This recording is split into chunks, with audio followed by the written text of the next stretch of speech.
میدونستی یه میوه هست که رگ‌ها دارن داد میزنن و دنبالشن، ولی احتمالاً اصلا توی لیست خریدت هم نیست. الان میخوام 7 میوه بهت بگم که بیشتر از بقیه به گردش خون پاها کمک میکنن.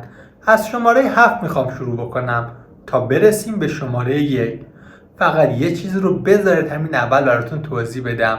اون میوه آخری یه اثر روی رگ‌ها داره که خیلی از دکترها حتی فرصت نمیکنن درست توضیحش بدن.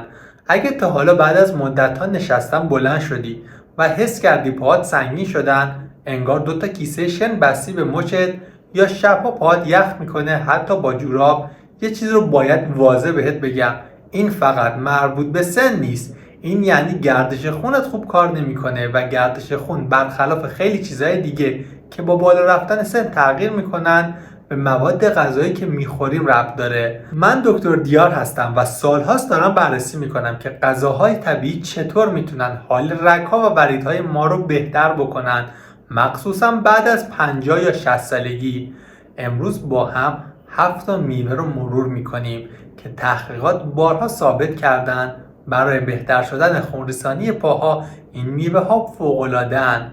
آخرش هم یه نوشیدنی صبحگاهی بهت میگم که خیلی برای تقویت این اثرها ازش میان استفاده میکنن و چند تا عادت ساده که وقتی کنار این میوه ها باشن نتیجهش چند برابر میشه. قبل از شروع لطفا توی کامنت ها بنویس آیا تو هم دچار گرفتگی پا هستی؟ چند وقت درگیرشی؟ ممنونم. قبل از اینکه وارد لیستم بشم، بد نیست بدونی وقتی پاهات سنگین میشن داخلشون چه خبره. رگ‌های اصلی مثل شلنگایی هستن که خون پر از اکسیژن رو از قلب میبرن همه جای بدن تا نوک انگشتای پا. با گذشت زمان این رگ‌ها ممکنه سفت‌تر بشن و وریدها که باید خون رو برگردونن بالا زورشون کمتر بشه. نتیجهش اینه که یه مقدار خون بیشتر از حد لازم توی پاها میمونه و این میشه همون سنگینی، ورم، سردی پا و حتی گرفتگی‌های شبانه. خبر خوب اینه که بعضی ترکیب‌های داخل میوه‌ها کمک میکنن رگ‌ها نرم‌تر بمونن و وریدها بهتر کار بکنن. بریم سراغ لیست زیبامون. شماره 7، سیب. اونقدر معمولیه که خیلی‌ها جدی نمیگیرنش، ولی نباید از لیست خریدت عمرن حذف بشه. سیب یه جور فیبر داره که کمک میکنه چربی بد خون کمتر بشه، همون چربی که کم کم میچسبه به دیواره رگ‌ها و راه خون ما رو میاد تنگتر میکنه. منظورم LDL. اما اصل داستان سیب توی پوستشه، همون چیزیه که خیلی راحت میان میکننش و میندازنش دور. توی پوستش یه ماده هست که از رگ‌ها در برابر التهاب طولانی مدت میاد محافظت میکنه، همون التهابی که با گذشت سالها رگ‌ها رو خشک و سفت میکنه و نمیذاره درست کار بکنن. وقتی رگ‌ها باز میشن خون راحت‌تر میرسه تا نوک انگشتان پا و این یعنی پاهای سبکتر و گرمتر. توصیه ساده است، سیب رو با پوستش بخور، فقط خوب بشورش، چه به عنوان میان وعده چه توی اوتمیل صبحانمون. میتونیم هر جور که دلمون خواست بخوریمش. اگه پوستش رو بگیری داری بهترین بخشش رو راحت دور میندازی. و شماره 6، یه میوه فوق‌العاده محبوب، موز. احتمال زیاد همین الان توی خونت هست و این یعنی لازم نیست دنبالش بگردی. موز فوق‌العاده از پتاسیمه و همون ماده‌ای که کمک میکنه فشار خون متعادل بمونه و آب بدن درست تنظیم بشه. وقتی پتاسیم کم میشه رگ‌ها بیش از حد تنگ میشن و همین باعث میشه خون سخت‌تر به پاها برسه و اون حس مورمور شدن یا بی‌حسی بعد از نشستن طولانی بیاد ایجاد بشه.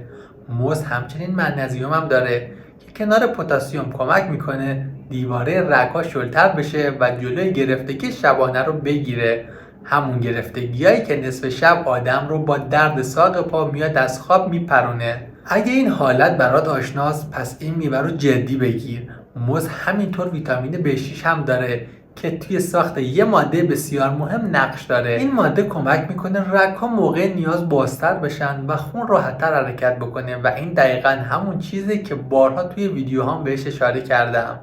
میتونی موز رو به عنوان میان وعده بخوری، توی اسموتی بریزی یا حتی فریز کنی و بعداً توی دسرهای سالم و بدون شکرت ازش استفاده بکنی. شماره 5، میوه هندونه است که این فصل بسیار زیاده. اینجاست که موضوعی کم داره جالبتر میشه. هندونه با اینکه پر از آبه و آدم فکر میکنه فقط برای روزهای گرمه، ولی خیلی بیشتر از یک خوراکی خنک کننده میاد عمل میکنه. داخلش یه ماده هست که بدن اون رو تبدیل میکنه به چیزی که کمک میکنه رگها بازتر بشن و خون راحت‌تر از قلب تا پاها بره. همین باعث میشه عضلات اکسیژن بیشتری بگیرن و اون خستگی بعد از راه رفتن یا زیاد ایستادن بیاد کمتر بشه. هندونه همینطور یه آنتی اکسیدان قوی داره که از دیواره رگ‌ها محافظت میکنه و کمک میکنه با بالا رفتن سن خشک و سفت نشن. جالب اینجاست که بخش سفید نزدیک پوست هندونه بیشترین مقدار این ماده مفید رو داره. پس اگه تا حالا خیلی نزدیک پوستش رو میخوردی بدون که داشتی بهترین قسمت این میوه مفید رو مصرف میکردی. میتونی هندونه رو خنک و تکه تکه بخوری یا با کمی نعنا میکسش کنی و یک نوشیدنی آبرسان قوی درست بکنی. چیزی که تا اینجا دیدی فقط یه بخش کوچیک از این غذاها و این عادتهای درستن که چطور میتونن حال پاها رو بهتر بکنن. قبل از اینکه بریم سراغ 4 میوه بعدی، چون اونجا قوی ترین میوه کل لیستم رو میگم، لطفا یه لطف کوچیک بکنید.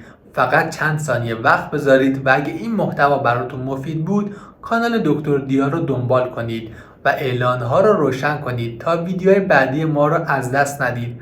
ممنونم از حمایتتون و خوشحال میشم توی کامنت ها بهم بگید که از کدوم کشور دارید ویدیوهای منو تماشا میکنید و کدوم مشکل رو بیشتر توی پاهات حس میکنی، سنگینی یا سردی پا، چون این کمک میکنه بدونم ویدیو بعدیم سراغ چه موضوعی باید برم. باز هم ازتون تشکر میکنم. بریم سراغ ادامه لیست مهممون. میوه بعدی یعنی میوه شماره 4 چیزی نیست جز میوه گرون قیمت آناناس. این میوه استوایی یه توانایی کمتر شناخته شده داره برای کمک به گردش خونمون که کسی اصلا راجبش اطلاعی نداره. آناناس یه ماده طبیعی داره که التهاب رو میاد کم میکنه و باعث میشه خون یک مقدار روانتر حرکت بکنه. این ویژگی کمک میکنه خون راحتتر از رگها و وریدها بیاد عبور بکنه، مخصوصا توی پاها که خون باید برخلاف جاذبه زمین برگرده بالا. همین خاصیت ضد التهابی میتونه ورم مچ پا و پاها رو کمتر بکنه. مشکل که خیلی دارن مخصوصا کسایی که ساعتا پشت میز میشینن یا سر پا میان کار میکنن. آناناس منگنز و ویتامین C هم داره، 2 تا ماده‌ای که با هم میان کار میکنن تا دیواره رگ محکمتر و انعطاف پذیرتر بمونه و دیرتر دچار مشکل و آسیب بشه.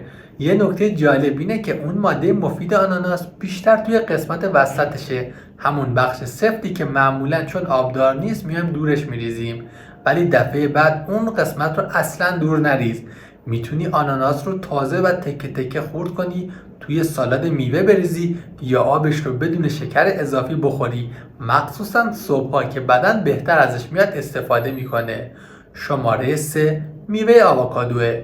این میوه خامه‌ای و خوشمزه است، خیلی بیشتر از چیزی که مردم فکر میکنن برای گردش خونمون و برای بدنمون بسیار مفیده. آووکادو پر از چربی مفیده، همون چربی که توی روغن زیتون هم پیداش میکنی و کمک میکنه چربی بد خونمون کمتر بشه و چربی خوب که از رگ‌ها حفاظت میکنه توی بدنمون بالا بره. اون چربی خوب HDL. وقتی این تعادل بهتر بشه رگ‌ها تمیزتر میمونن و احتمال اینکه با گذشت زمان راه خون به پاها تنگتر بشه کمتر میشه. آووکادو همینطور منبع خیلی خوبی از ویتامین E هست که از دیواره رگ‌ها محافظت میکنه و کمک میکنه رگ‌ها خشک و سفت نشن. و یه چیز جالبتر اینه که آووکادو حتی از موز هم پتاسیم بیشتری داره و همین باعث میشه فشار خون بهتر کنترل بشه و رگ‌ها راحت‌تر باز بشن. میتونی آووکادو رو با نون تست سبوسدار بخوری، توی سالاد با گوجه و کمی روغن زیتون بریزی یا حتی با کمی لیمو و نمک کنار غذا بیای مصرفش بکنی. بریم سراغ میوه شماره 2. شاید خیلی شیک نباشه ولی باید بدونی آلوی خشک پر از فیبر و یک ماده طبیعی شیرینه، اما چیزی که برای گردش خون مهمه مقدار زیادی ترکیب ویتامین پتاسیم داخل این آلوی خشکه. ویتامین پتاسیم کمک میکنه خون حالت طبیعی خودش رو حفظ بکنه و رگ‌ها خشک و سفت نشن رگ‌ها بتونن قوی بمونن. ترکیبات آنتی اکسیدانی داخل آلوی خشک هم اون التهاب خفیف و طولانی مدت رو میاد کم میکنه. همون التهابی که سال به سال باعث میشه رگ‌ها نتونن خوب خون رو به پاهای ما برسونن. و میرسیم به میوه شماره 1، شاه لیست میوه هامون، انگور. رسیدیم به قوی ترین میوه کل لیست برای گردش خون، مخصوصا گردش خون پاها، مخصوصا اگه انگور قرمز باشه یا همون انگور بنفش. چیزی که انگور رو از بقیه جدا میکنه یه ماده فوق‌العاده است که بیشتر توی پوسته انگوره و سالهاست درباره اثرش روی قلب و رگ‌ها تحقیق میشه. این ماده به چند جور مختلف به گردش خون میاد کمک میکنه و ارزشش رو داره که تو تک تکش رو بدونی. اول اینکه کمک میکنه رگ‌ها بهتر باز بشن و خون راحت‌تر از قلب تا نوک انگشتا پایین بره. دومی که التهاب داخل رگ‌ها رو میاد کم میکنه، همون التهابی که یکی از دلایل اصلی سفت شدن رگ‌ها با بالا رفتن سنمونه. این ماده داخل انگور کمک میکنه دیواره رگ‌ها از آسیب چربی‌های بد در امان بمونه، همون روندی که اگه کنترل نشه کم کم باعث میشه رگ‌ها تنگتر بشن و خون سخت‌تر به پاها برسه که در نهایت به سکته ختم میشه. انگور همینطور پر از ترکیبات مفیده، مخصوصا توی انگورهای قرمز و بنفش که بیشتر از همه انگورها از رگ‌های ریزمون میان محافظت میکنن. همون رگ‌هایی که توی پاها و ساق پا هم هستن و معمولا اولین جایی هستن که وقتی گردش خون ضعیف میشه میان آسیب میبینن. تحقیقات روی این ماده داخل انگور نشون داده که رگ‌ها رو نرمتر میکنه و گردش خون نواحی دورتر از بدن رو میاد بهتر میکنه و این توی زندگی روزمره یعنی پاهای سبکتر، پاهای گرمتر و کمتر شدن گرفتگی پاها و اون مورمورهای آزاردهنده. میتونی یه مشت انگور تازه رو با پوست بخوری، توی سالاد بریزی یا حتی فریز کنی و روزهای گرم مثل یک خوراکی خنک بخوریش. فقط خوب بشورش و مثل هر میوه دیگه‌ای توش اصلا زیاده روی نکن. همون یه مشت در روز به نظر من کافیه. و حالا برسیم به نوشیدنی صبحگاهی که همه این اثرها رو میاد چند برابر میکنه. این ترکیب ساده از لیمو، زنجبیل و دارچین و وقتی میای ناشتا بخوریش میتونه ارزشش رو چند برابر بکنه. هر کدوم یه کاری میکنن ولی کنار هم اثراتشون چند برابر میشه و کارهای فوق‌العاده‌ای قراره بکنن. لیمو ویتامین C زیادی داره که از رگ‌ها محافظت میکنه و کمک میکنه ساختار رگ‌ها محکم و انعطاف پذیرتر بمونه. زنجبیل یه ماده مفید داره که التهابو کم میکنه و کمک میکنه خون بهتر حرکت بکنه و جلوی تشکیل ریزلخته ها رو میاد میگیره که ممکنه جلوی خونمون رو بگیرن. دارچین هم کمک میکنه رگ‌های ریز بهتر واکنش نشون بدن و گردش خون دست‌ها و پاها بهتر بشن. برای درست کردنش آب یک لیموی تازه رو توی یک لیوان آب گرم بریز، نه لیوان آب داغ، یک لیوان آب گرم، چون گرمای زیاد ویتامین C رو میاد خراب میکنه. بعد یک قاشق چایخوری زنجبیل رنده شده و نصف قاشق چایخوری دارچین رو بهش اضافه کن. خوب به هم بزن و هر روز صبح قبل از اینکه صبحانه بخوری تا بدنت بهتر جذبش بکنه بیا مصرفش کن. خیلی بعد از مدتی میگن پاهاشون گرمتر شده، موقع راه رفتن سبکترن و انرژی بیشتری دارن. اگه معدت خیلی حساسه میتونی بعد از خوردن یه چیز خیلی سبک این نوشیدنی بسیار مفید رو بیای مصرف بکنی. بذار برم سمت مهمترین قسمت این ویدیو، یعنی 3 اشتباه رایج. اولین اشتباه اینه که خیلی میوه ها رو پوست کنده میخورن یا دقیقا همون بخش رو دور میریزن که قرار بیشتر فایده رو ازش ببرن، مثل پوست سیب یا مثل پوست سفید هندونه یا بخش سفت آناناس. قرار نیست چیزی رو که دوست نداری بخوری، فقط بدون خیلی وقتا داریم بهترین قسمت رو دور میریزیم. دومین اشتباه اینه که فکر میکنن هرچی بیشتر بخورن بهتره، در حالی که خوردن چند تا میوه انگور کافیه. اگه چند برابر بخوری فایدهش قرار نیست چند برابر بشه، حتی ممکنه قند طبیعی میوه خونت زیاد بشه و به جای کمک یک ضرر بزرگ به رگ‌هات برسونی. مهم نظم و تداومه، نه مقدار زیاد. سومین اشتباه هم که از همه رایج‌تره اینه که انتظار دارن نتیجهشون خیلی سریع دیده بشه، در حالی که بدن برای تغییر زمان میخواد و باید چند هفته بهش فرصت بدی. گردش خون توی یک هفته خراب نشده که قرار باشه توی یک هفته هم درست بشه. معمولا کسایی که بهم پیام میدن و میگن تغییرات واضح حس کردن بین 3 تا 6 هفته زمان گذاشتن، نه 3 روز. وقتی از اول اینو بدونی راحت‌تر میتونی ادامه بدی و وسط راه هم ناامید نمیشی. حالا یه سوال مهم که خیلی‌ها میپرسن، میوه رو کامل بخوریم یا آبش رو بیایم مصرف کنیم؟ جواب من تقریبا همیشه اینه، میوه رو ما باید به صورت کامل بخوریم، چون همینجور که گفتم خیلی از قسمت‌های مفیدش قراره توی پوستش باشه. وقتی ما میوه رو میچلونیم فیبرش رو دور میریزیم، همون چیزی رو هضم میکنیم که کمک میکنه قند طبیعی میوه آرومتر وارد خونمون بشه. مثلا یک لیوان آب انگور میتونه قند چند خوشه انگور رو توی چند جرعه وارد بدنت بکنه، تازه بدون اون فیبری که قراره سرعت جذبش رو کم بکنه. اگه یه وقت خاصی آب میوه بخوری، بهتره میوه کامل رو هم بندازی توی مخلوط کن و صافش نکنی تا فیبرش حفظ بشه.